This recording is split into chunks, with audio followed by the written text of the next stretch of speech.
an Unspoiled Network podcast. This is Spoil Me, covering Clariel, chapters 17, 18, 19, and 20.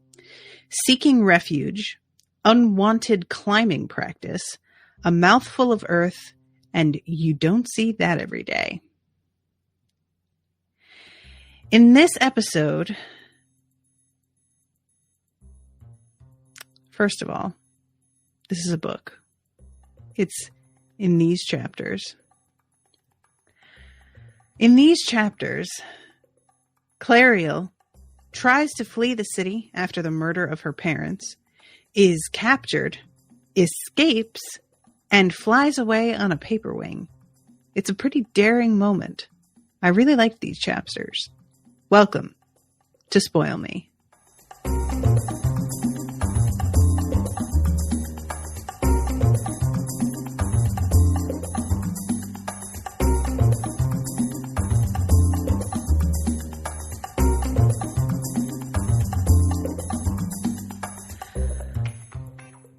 So, guys, I already tried to start this episode once, ran into some technical issues. I may continue recording this off camera if that happens again. Warning. I want to thank Yama very much for commissioning this and apologize for the problems. There's nothing I can really do, but, you know, I'm going to do my best. And I really liked these chapters, and I really hope that I don't get interrupted too many times. All right, so let's start out with Seeking Refuge. Clariel is sprinting down the stairs, and luckily, everything popped off sooner than it was supposed to. And I had said last episode that I was not sure whether or not there was actually a riot, or if all of these people being congregated in the governor's house were there exclusively because he was planning a coup. But it seems it's the latter. And it also seems that there is there was a plan in place that was supposed to culminate at a certain point that the governor had directed everybody to pay attention to. Like, he had a signal that he wanted them all to attack on or something. And because that hadn't happened yet, Clariel is able to flee, and everybody seems pretty much kind of off their game. Like, they thought they had more time. And I really am still unsure about the governor and whether or not he's the one that's really in charge here.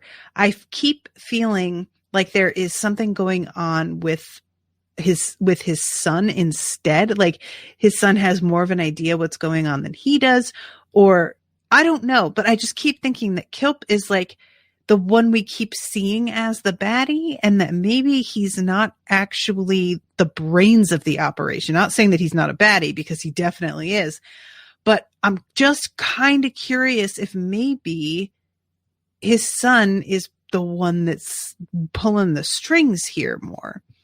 That's not to say that his son seems super bright, but I don't know. There's just something about the way everything went down at that dinner that just makes me feel like he is not in charge of things, you know? Abby's here. Hi, Abby. Abby says, sorry I'm late. Probably won't be here long either. Abby, I've already been cut off by Crowdcast once, so I may not be here long either. We'll see how this goes. So she is managing, because everybody's sort of off their guard, to completely bypass everybody who should be trying to stop her. And it just seems they're just, they were waiting for the signal. The signal hadn't come yet, and they were all pretty much doing something else. And as they finally begin to catch on that she is not supposed to be fleeing, Kilp runs out, starts yelling, stop her, catch her. And I'm like, dudes, she's flipping, she's running by you, obviously freaked out, probably has blood on her, carrying a knife. the fact that you didn't all think maybe we should stop her. You're bad employees. Somebody needs to retrain these guys. And she almost manages to get to the gate. And this dude knocks her down. Or no, it's a woman, Raven, right? Is that the woman? Yeah, the grim-faced Raven thrust her spear shaft at exactly the right point between the young woman's knees. Yep. And she fights back and manages to like put up a good show of defending herself, but it's just not really enough. Clariel is like at first running because she's under a spell. Legit, her mother put a flee spell on her, and so she fled. But as that begins to run away, she starts thinking more, and it's less like a mindless attempt to get away and begins to be more of a like, well, let me weigh my options. Which way should I go? And there really is like, it feels like a good chance that she's actually going to get out of this. But it turns out that Kargren is not in his tower because that's where she goes for help, which is understandable. I mean, sure, yeah, you would go there for help. But she doesn't realize that Kargren already was like taking the temperature of things. And because Kargren's ahead of the curve, and this is sort of counterintuitive, but I get how this could happen. Kargren went and spied on the dinner because he wanted to keep an eye on things, but because he was distracted doing that, and he's in his like, he's in, I think, a charter skin of a hawk or an eagle a little bit later, some bird, I think. It's like he kind of got in his own way. He was trying so hard to keep an eye on everything that he wound up being in the exact wrong position to actually help Clariel. And it's such a shame because like he winds up coming to her rescue essentially later. And I appreciated very much that he was still out here trying to do what he could do. But how frustrating would that be if you like did all of this because you were like, I'm pretty sure some bad shit's about to go down. And the very act of keeping an eye on things is what ruined your chance to actually help somebody who had nowhere else to go. That would kill me. So that is where she winds up getting captured. And she's at the door just trying to get in. Kargren's not answering. And the guards manage to take her down. They beat the hell out of her and tie her up and drag her off. And this is when we find out that Kargren is flying. Oh, he's an owl. That's right. Not a hawk or an eagle. And he's looking down at the fact that she got taken by 6 guards and there's another dozen coming. So he thinks for a second, maybe I'll just take the charter skin off and I'll just fuck these guys up. But he's realizing like, I am way outnumbered. There is no way. Luck had not been noticeably with him so far that night. And he like even tries to like spy on everything. I think he says that he's like a rat or something, but that he can't see very well from where there's like a charter sending, keeping an eye on things. Everything about what he set up to try and make the best of this winds up kind of backfiring him.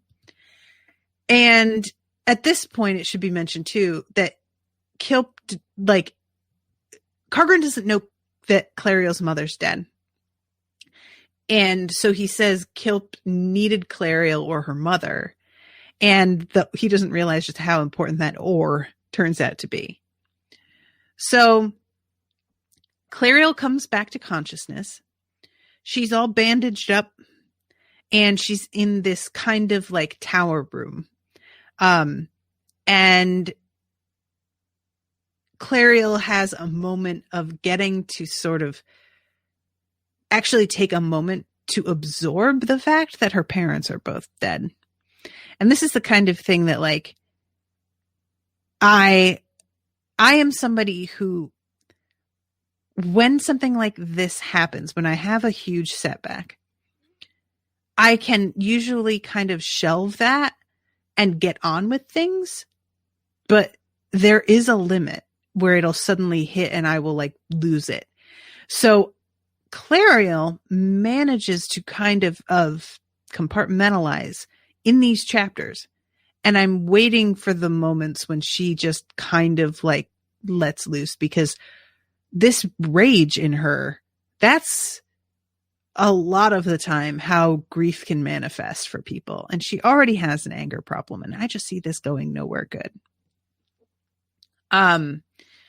So she's looking around and she realizes that she's like, doesn't see a door.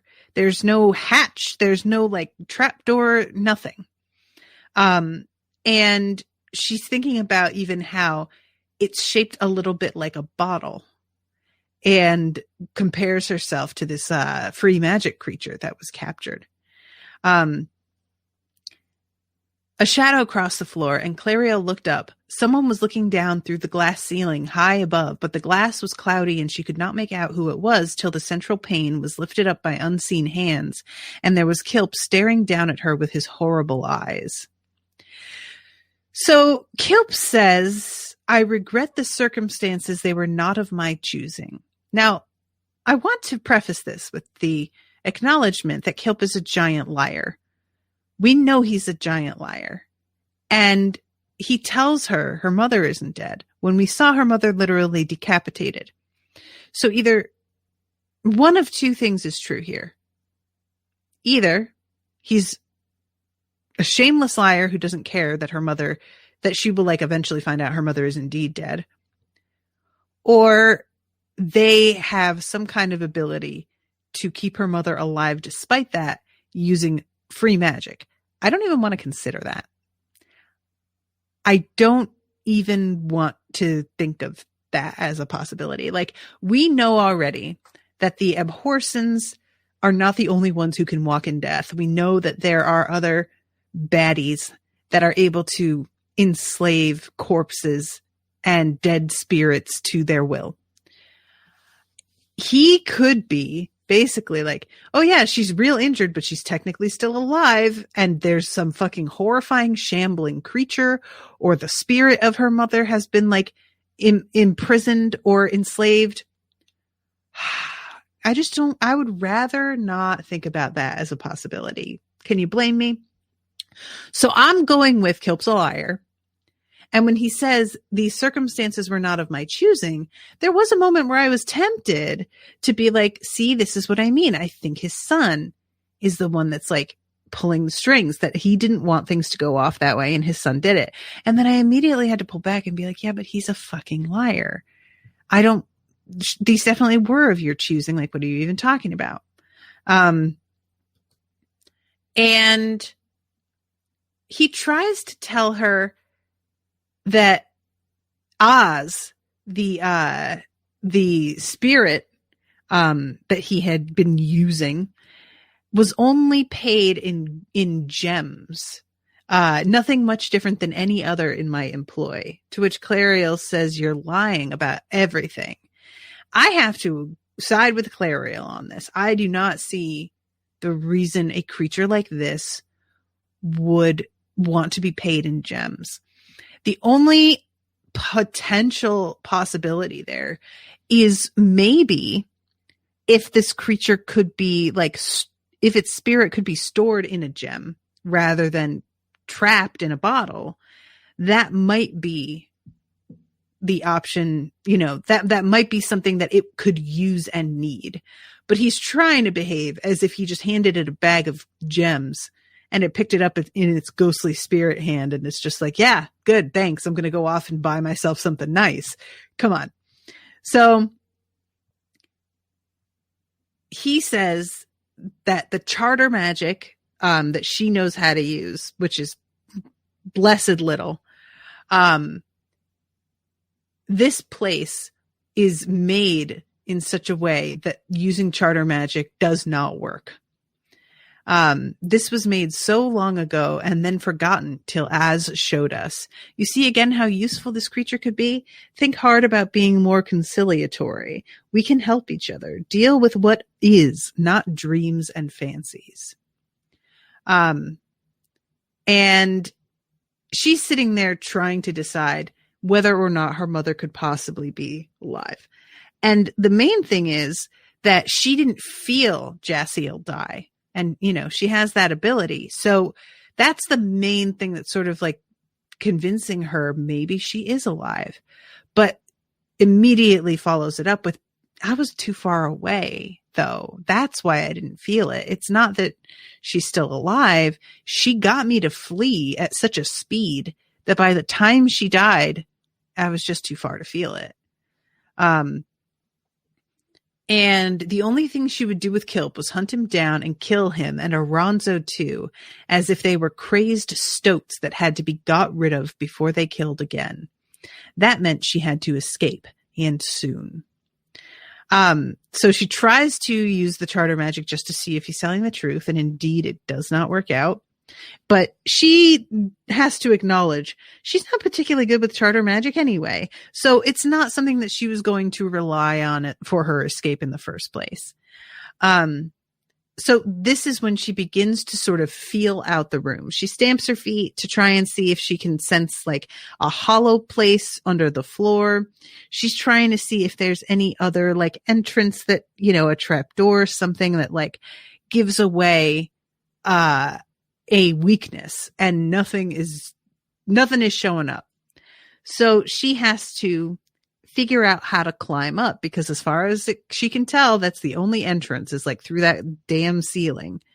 And in order to climb, she needs to be able to like, you know, break through this wall. The climbing is either she could go out that top entryway, or she could climb down the outside of this tower, which she assumes she's in. It's hard for her to tell if she's in a tower or if she's like kind of underground, but she's assuming either way she's going to have to climb. And she'll have to get through the mortar of the stones. And in order to do that, she needs something made of metal. But everything in her room is made of like this soft terracotta that if it breaks can't really be used as any sort of weapon. She went over to the wall and felt the bricks and tested various lines of mortar. None were crumbly enough to pick out with just fingers. A metal tool was absolutely necessary. Even then, the bricks were so close together that if she did somehow manage to pry out the mortar, the toe and finger holds would be thin and extremely precarious. It was 30 feet to the top, and a fall from even halfway might be fatal. So at this point, she remembers that she has a metal button on her outfit, and it's made out of iron. So she pulls it off and basically decides to kind of turn it into a shiv. And she began to scrape away at the mortar at waist height. This would be her first toe hold, and she would have to make finger holds as high as she could reach. Better to die trying than to just lie in the dark, remembering what had happened over and over again. Clariel is just such a girl after my own heart. Between her rage issues and her determination to do something instead of just sitting there thinking about everything being terrible, relatable. And she manages to get enough of a toe hold and finger holds that she can climb, but she falls twice. And the second time she falls, she is really like, I won't say she's super hurt, but she's exhausted by now. And it says she used the chamber pot, laid down the precious metal button under her pillow. She didn't mean to go to sleep and would have thought it impossible, but sleep did come, and it was restless. And she woke several times, basically from like a nightmare of remembering what happened. But when she does finally wake up, this place is dark, by the way. When he closed the shutter at the top, it cut off all light. So she has been doing all of this in essentially complete darkness, just having to feel her way around. And her fingers and her toes from trying to climb are cut and bloody and bruised. And she's realizing she probably isn't going to be able to try climbing again. As she's thinking this to herself, somebody opens the shutter at the ceiling. And there is a girl, servant who is being lowered down to take care of the chamber pot to bring her some food. And this girl, I feel so bad for her because she's put in this position where she has to deal with a person who is like desperate and has nothing to lose and just hope that they don't attack her. And I just feel really bad for her. And the girl, gets yelled at for talking to Clariel because they make a little bit of like small talk here. And I liked this because I think that this is Clariel just kind of trying to think that maybe this girl, if she can befriend her, will take pity on her and do something for her. And I also appreciate that even in the circumstances that Clariel is in right now, which are pretty dire, she looks at this girl and thinks about how her, like when she was this girl's same age, everything for her had been easier. She can look at this girl and realize that she's been through some shit, that she's a little too streetwise for her age, like more than she should be, and generally understands that she had it pretty good in comparison. And I like that, Clariel's in a bad spot here. It could be very excused if all she thought about was herself, and she isn't. And I just kind of respect that, So this girl finally goes away. The place is closed and dark again. And Clariel is just kind of reaching a point where she's beginning to think maybe there isn't a way out of this. And she doesn't know what to do. She's beginning to, I won't say panic, but she's losing a little bit of hope here and has to do some breathing exercises to calm herself down. And generally is attempting to keep on the track of the plan that she has created for herself because it's all she's got right now. So finally, she manages to climb up. Given that no one could expect a prisoner to climb up, she hoped they might not be locked, bolted, or barred from the outside. And they both do move. There is no lock on it. And she holds open the window for a minute and is breathing, and then hears somebody talking and is able to lay on the beam of the ceiling and think about what she should do next. There are at least 2 people out there. And she's like, if there was just one, I could maybe manage that. But if there's 2, I don't know that I can do that. And the sun is coming up.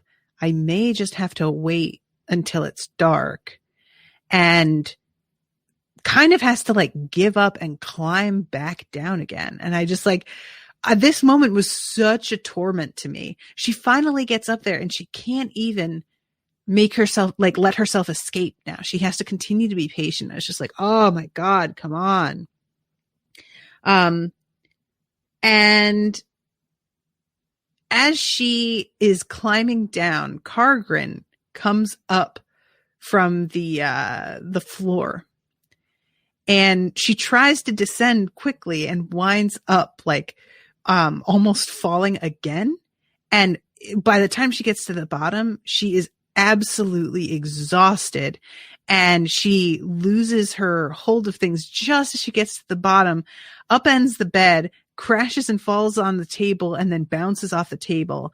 And it's just like, I just felt really bad for her. This poor girl, she's trying so hard, and she's just getting battered and bruised every which way. And he says that she needs to hurry up because the stone underneath her, when he came through it, it cracked, and he's pretty sure that they will have heard it.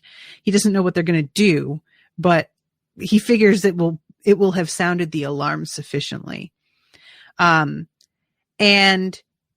he tells her, because he's in a charter skin as a mole, and that's how he dug his way in through the bottom of the fucking tower, which is genius. I absolutely love this idea.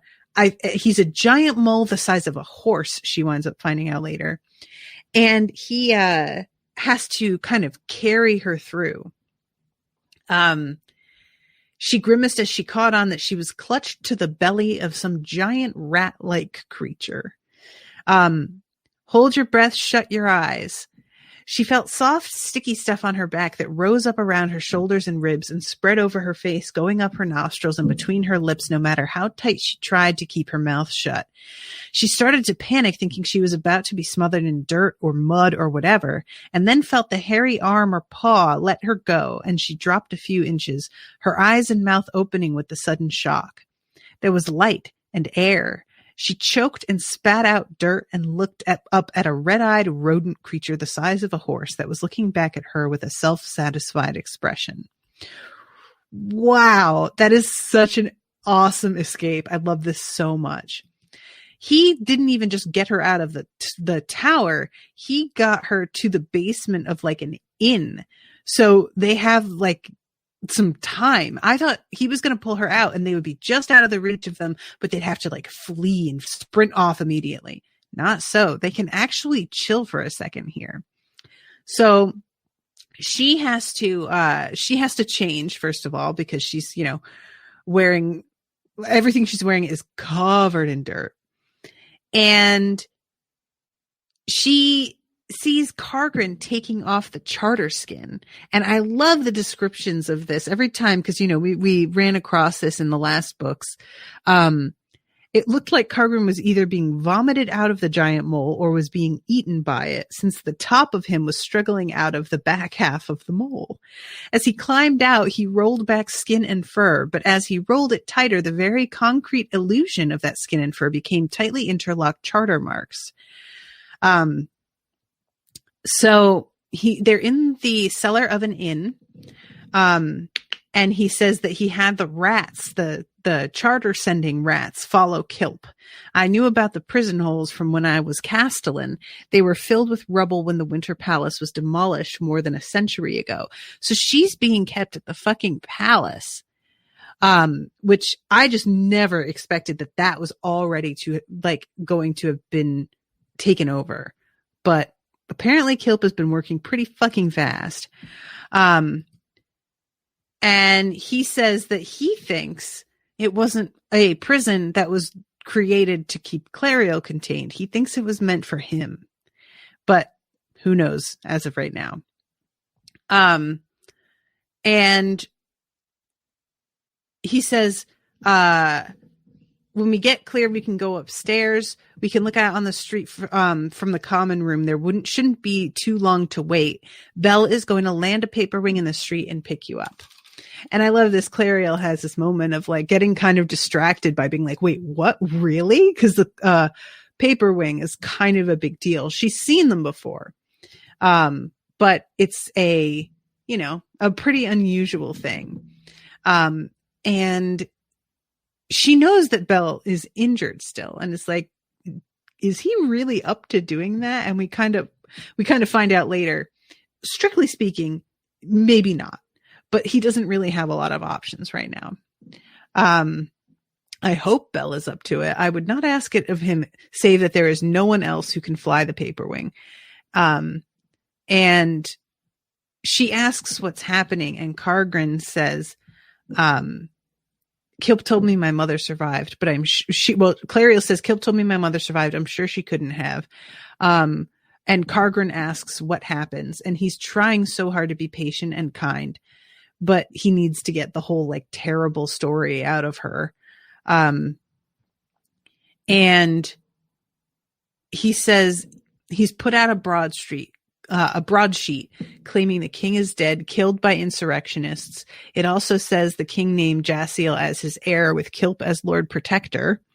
The coronation of the new queen will take some time due to the rebellion, which is being suppressed by loyal forces under the governor's misdirection. And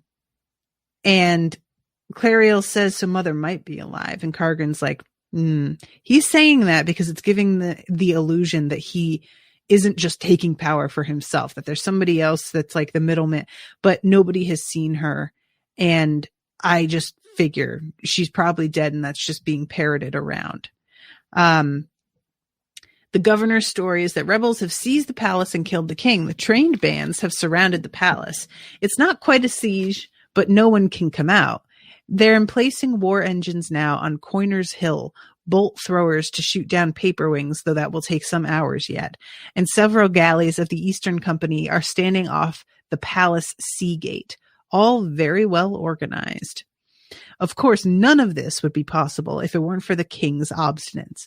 If Orican would just show himself on the city side of the wall, Kilp's nonsense would be obvious to all, and I'm sure there are loyal guide members who would turn on Kilp. But the king won't do it. He keeps muttering about letting all the poison out. It will only hasten Tathiel's reappearance.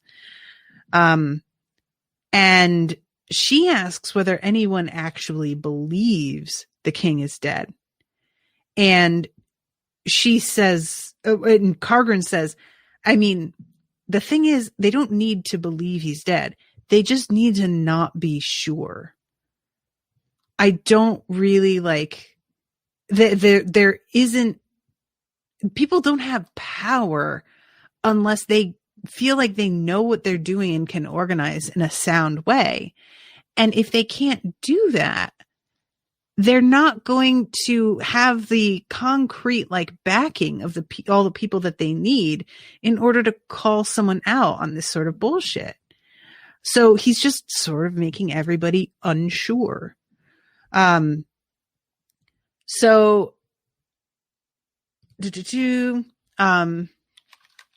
right. We meet Jezip, the innkeeper, who says, "May the charter be with you." And I appreciated the reinforcement of the fact that people who have this connection to the charter are the ones that are sort of standing together.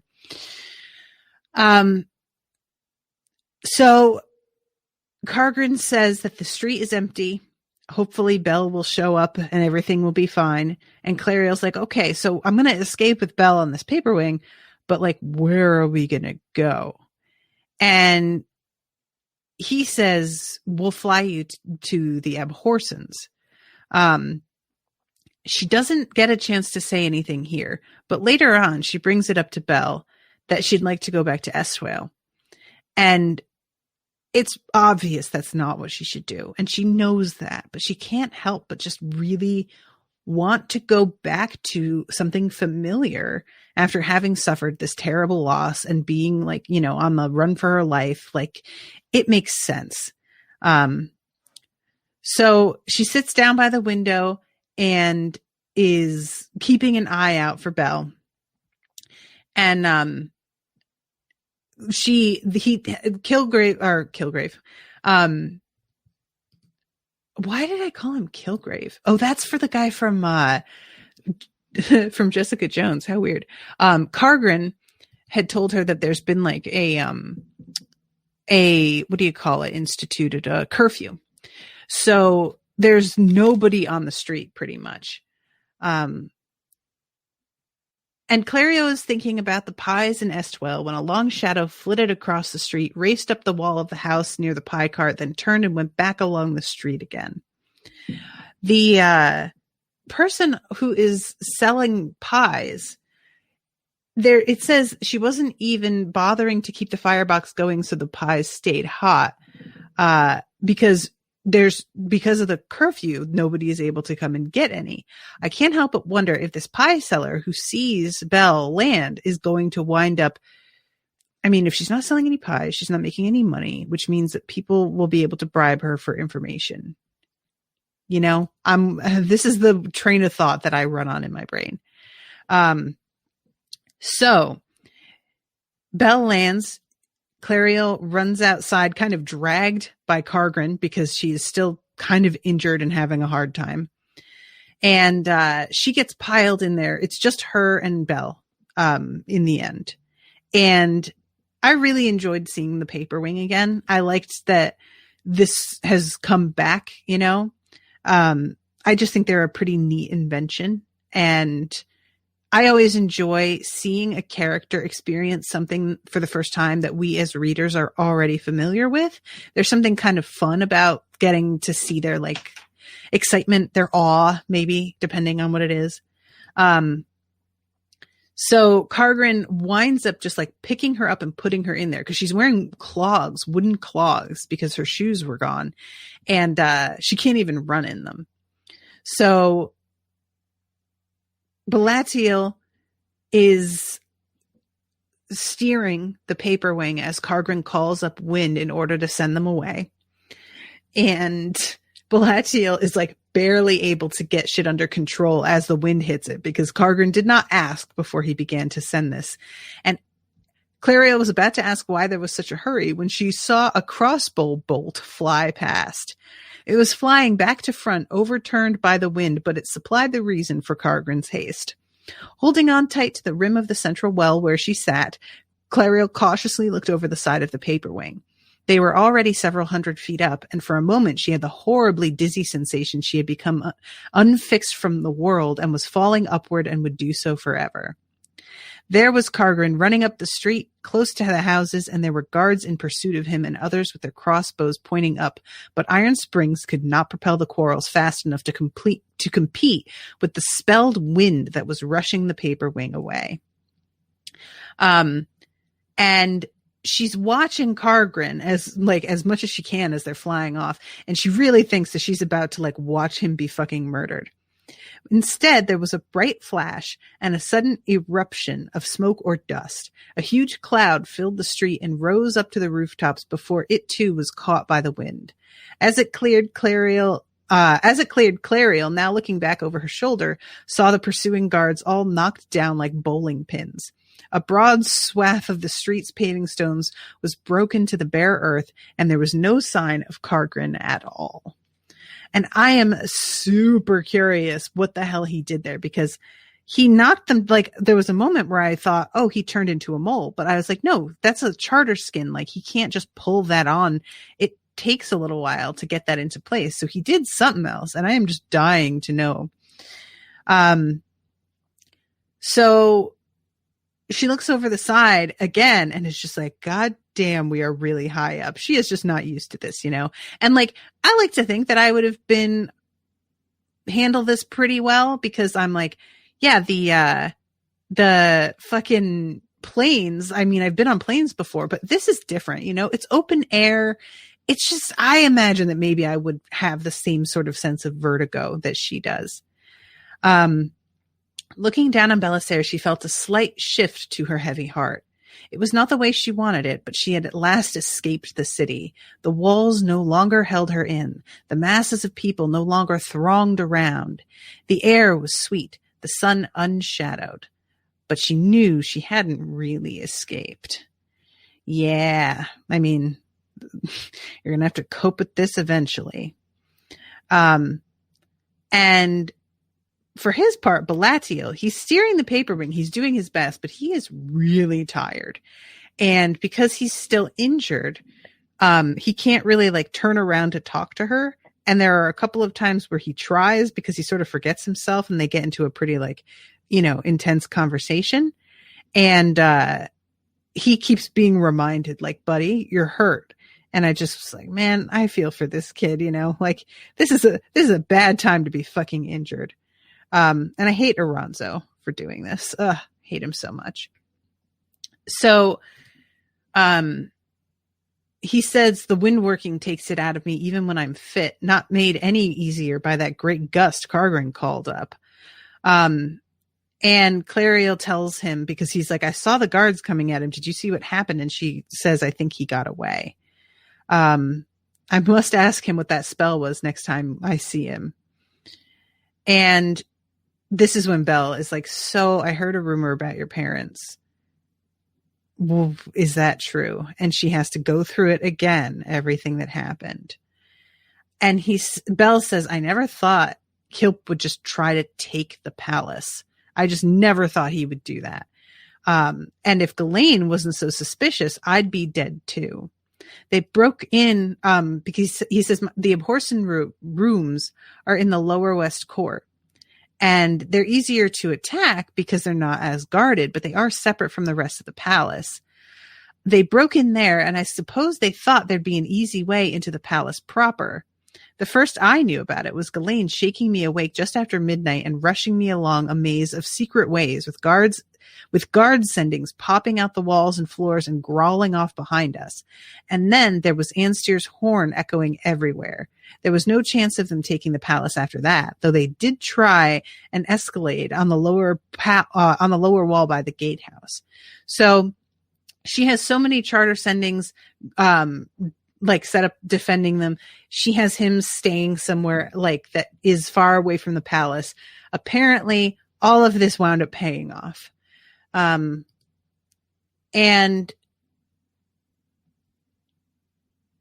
let's see. Oh yeah. And then he ends it with, not one ladder reached the top. It was horrible, not least because so many of the guild's people were clearly half-hearted, unsure what was really going on. And at this point, she notices that it's really quiet, despite the fact that they're like flying through the air. And he mentions that they are kind of like inside of the wind because of the way the charms are around it and on the paper wing. And this is when she says, what about if you took me to Estwell? And Belle is like, I mean, maybe, but like, I don't know my way there.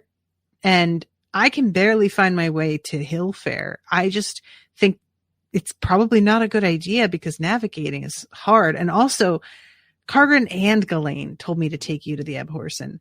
I don't think it's a good idea. And Clariel tries to be like, well, I have my Aunt Lemon. I can stay with her. I'm old enough to live on my own. And Belle finally is like, look, I'd take you if I could. And if the Abhorsen lets me, I'll fly you there. And Clariel's like, if he lets me, I mean, come on, you know that that's not likely to happen. And she gets kind of irritated here. They wind up sort of falling into silence eventually, but it's like she's a little annoyed with him still. So she's looking at their speed, trying to determine whether they'll get there before horses. Belle's like, I mean, we're faster than horses, but we're not as fast as you might think. So we're not going to be able to just chill. And they have way stations that they can stop at, which makes her a little bit nervous because she feels like they're going to be, they're going to give her away. But Belle says that they have been run by the Abhorsen since the king just kind of gave up on all of his responsibilities. So everybody is going to be on their side. And he's looking for the way station. And they pass the spot where it should be. And Belle is getting more and more tired. And it starts to be clear that either it's not where it's supposed to be, they are lost, or something happened. And he winds up deciding that they are going to have to land just anywhere. He wants to land at this farmhouse. Clariel is like, I mean, don't you think it would be better if people didn't see us? I don't feel like that's a great idea. And they decide to land near the woods. And I rather liked the character thought that was put into each of them, like deciding where to spend the night, because Belle is like just so much more interested in some place that's got a building. He wants to like sleep in a house, sleep in a bed. He's trying to find an alternative to this like way station that he was depending on. But Clariel wants to be near the woods, and that's her only priority. And it just felt very like on point to me. So the main thing that they have to choose, like where they land carefully for, is because they're going to need to launch the paper wing again in the morning. So they need to be somewhere that will not be like impossible. I think they need to like go downhill with it for a minute in order to do that.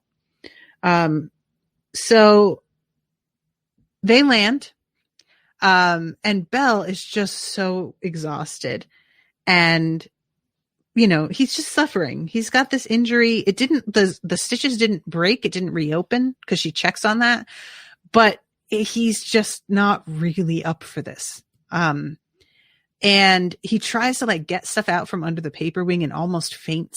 It's just a bad scene. So Clariel goes to get the stuff herself. And as she does, she finds a silver bottle wreathed in gold wires, and she touches it, and she realizes a Zimonil is in it. And this is one of those moments where I'm like, for a second, I was like, it's weird that he brought that with him. And then I was like, it's not really though, because they can't just leave it in the castle when Kilp is taking over.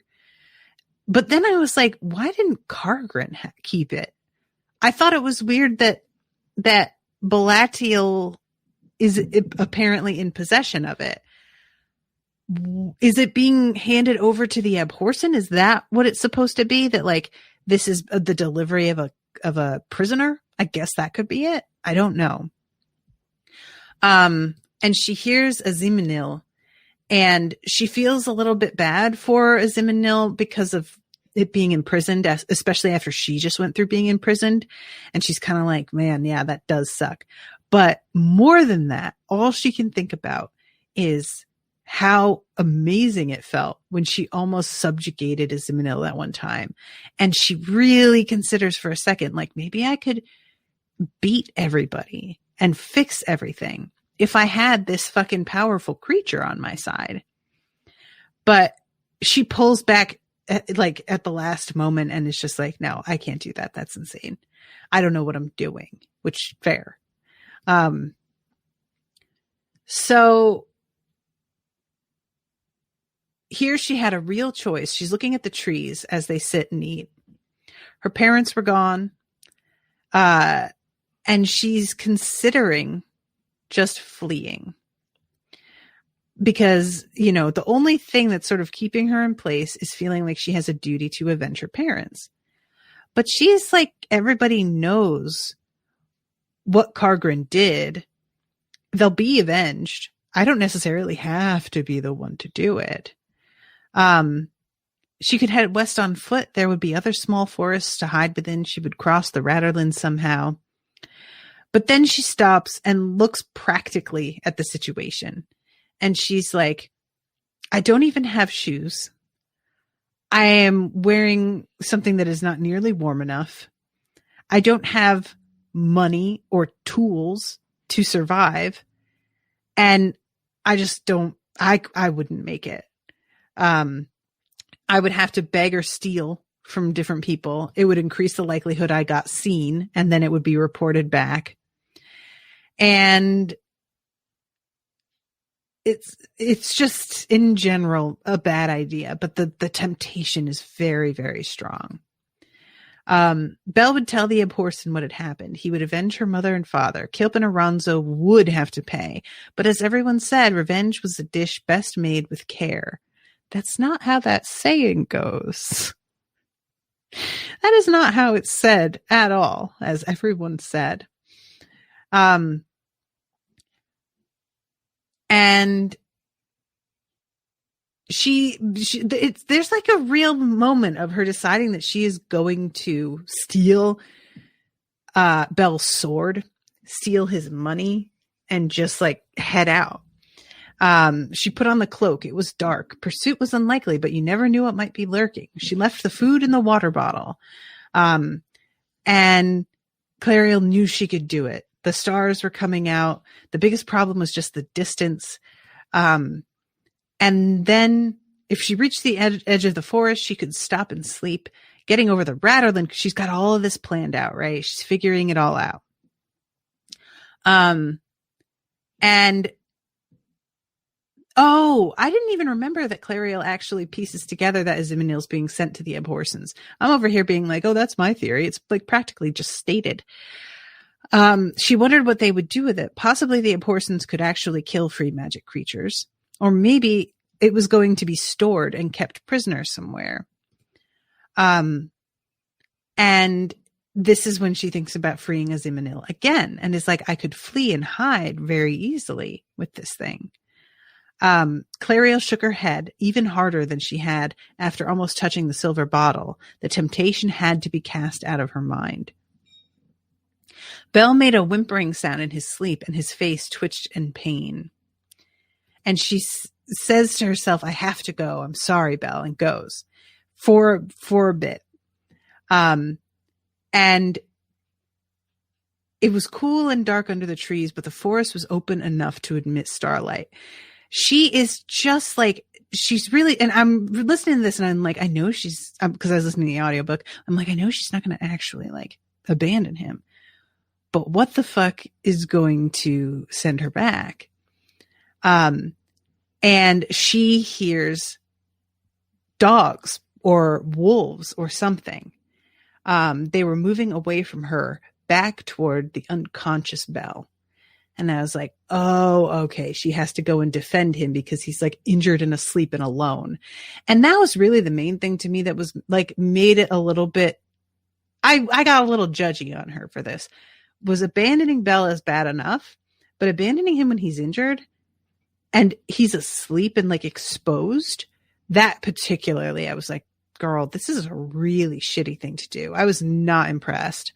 But eventually, you know, she goes back because she wants to defend him from the group of wild dogs. And this is like one of those moments where I was sort of like, is somebody watching over her and doing the one thing that they can to like keep her from leaving? Because it felt so perfect, the timing of this. But I'm willing to accept this is just how it went down. So she distracts the dogs by smacking her sword against one of the trees. And she thinks about if they come at her that she can, you know, pull them away from Belle and she can still escape. But she realizes like, if she manages to escape them, they'll probably just head back for Belle. Clariel sighed, the longest sigh of her life. She stared up at the sky for a long time before finally starting to gather ferns for bed making. She made 2 beds next to each other, and dragged Belle over and laid him down. She found herself quite tenderly tucking his cloak over him and drew her hands back. Was this the beginning of caring for someone? Of falling in love?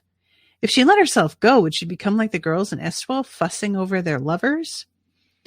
And she's like, no, that's not it. But I was kind of like, maybe. I don't feel like she's like got chemistry with Belle though. So I'm kind of hoping not. So she lays down, listened to the small sounds of the forest and meadow return now that the dogs were gone. And a light breeze ruffled tree branches, a barking owl flapping overhead, a single small animal, probably a fox, the yip of that same owl over in the field as it caught a field mouse. And that owl that was what made me kind of go, was that Cargren? Did he like manifest some dogs to force her back? I don't know. But she winds up finally starting to cry and eventually falls asleep and basically cries herself to sleep. I think that this isn't going to be enough of a release, though. I think there's something else coming, but we shall see. So yeah, I like these chapters. I thought that this was a pretty good escape. I don't know what it's going to be like for her to meet the Abhorsen. I'm very curious how they're going to be and what they're going to tell her about Azimanil. I'm just real curious about where this is going because I don't know yet. You know, there's not a clear objective here other than take down Cargren somehow, which is a big job. Cargren's like an entrenched dude. He is part of a system, and that's tricky. So, yeah, I don't know. But anyway, guys, I am going to wrap this up. Again, thank you to Yama for commissioning this episode. My apologies for having to schedule it so weirdly. But hopefully I will be, I won't be running into too much trouble if I have things scheduled at night. We'll see if my internet improves as well. And I will be keeping you all posted. So watch the Facebook, Twitter, all of that. And, thank you again, guys, for listening. Hope you're enjoying the show. Until next time, toodaloo, motherfuckers.